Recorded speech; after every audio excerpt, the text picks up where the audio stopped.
This wasn't about her anymore. This was about making something of his life. Even Peter Pan had learned to grow up. Hot gazed out the window as the ice-wing in Evil's harbor, sails flapping in the wind. Wherever that ship was going, he would be on it. Suddenly, the girls tensed all at once and huddled closer to the storybook. "What is it?" he asked. But now he saw for himself. The historian was writing his first verse of the story. Beneath the painting of Chadwick's body, the pen etched its bold, beautiful script. Once upon a time, a snake made its way onto the woods. Its plan was simple: take down the lion. The historian turned the page and began to paint once more. "A snake?" Hester asked, baffled. "A lion?" Another echoed. "So this is about, discretionary animals?" Dot said. "No," Agatha replied, peering at the storybook. "It's not about animals at all." Everyone watched her, waiting for her to elaborate. Then what this is about?" Hot prodded. Agatha raised her eyes. "It's about getting to Everland now." There was panic in her face, as if she had put a puzzle together the rest of them hadn't. "How soon can you leave?" Professor Dovey pressed. "We need food and weapons," said Agatha. "I'll make sure you have both," said the Dean. "Aggie, what is it?" Sophie asked, glancing between them. But the historian had finished his second painting now, a magnificent rendering of the twin-sailed ice-wing sinking back under Halfway Bay, with Agatha at the stern, commanding the ship onwards. The pen wrote beneath.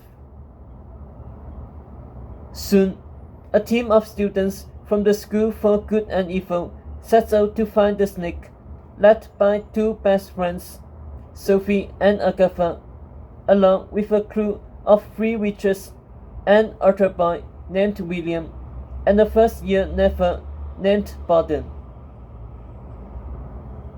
The historian nodded. "What about me?" Hot protested.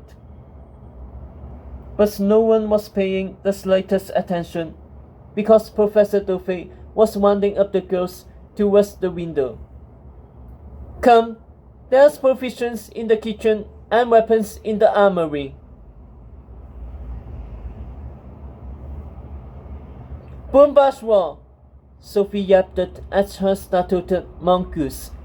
"Start packing my suitcase." "Wait a second," Hot piped up.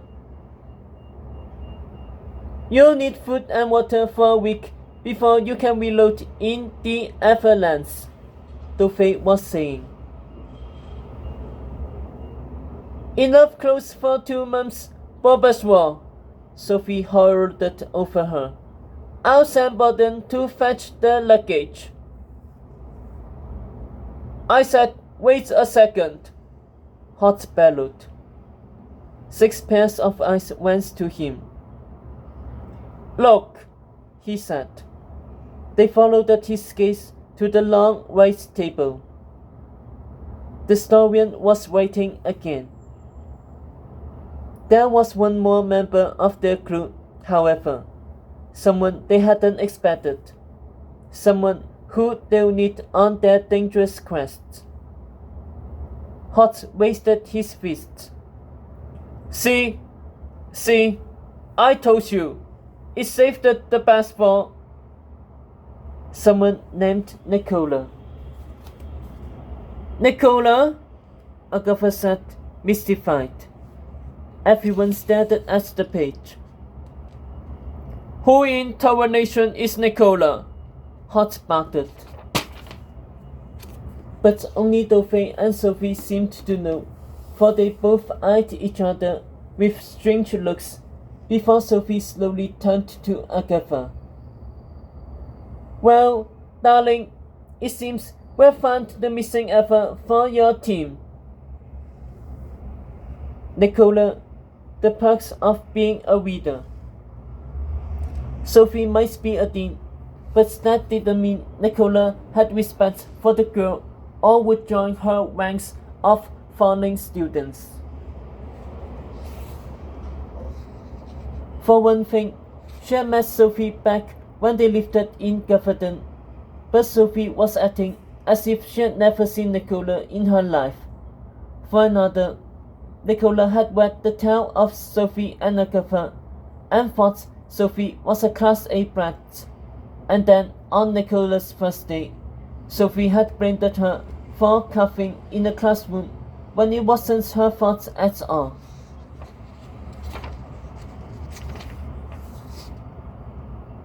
For these reasons, and more, she had been giving Sophie hostile looks ever since she got to school 2 weeks ago, and Sophie had been giving them right back.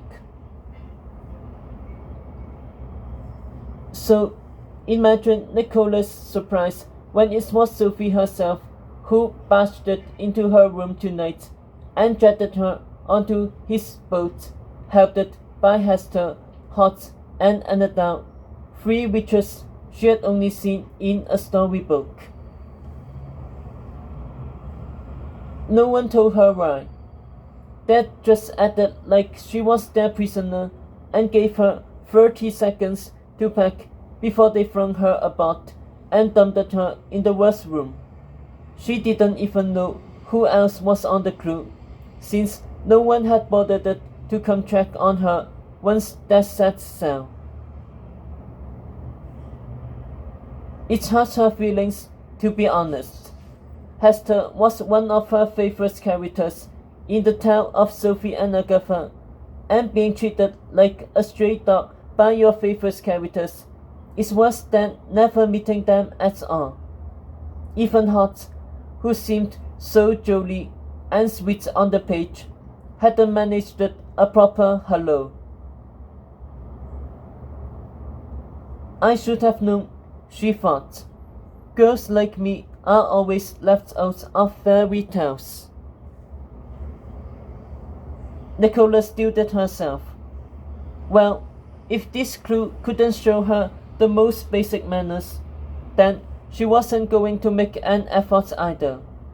Instead, she would handle them the way she had handled wood customers at Pa's Pub in Gafferton, with grace, dignity, and pity for their poor souls. Thunder blasted outside, and a slash of lightning lit up her window. Nicola unpacked her toothbrush, soap, and cup in her tiny bathroom. The boats had been suffering and lurching through this storm for the past hour. Whoever was steering had no idea what they were doing.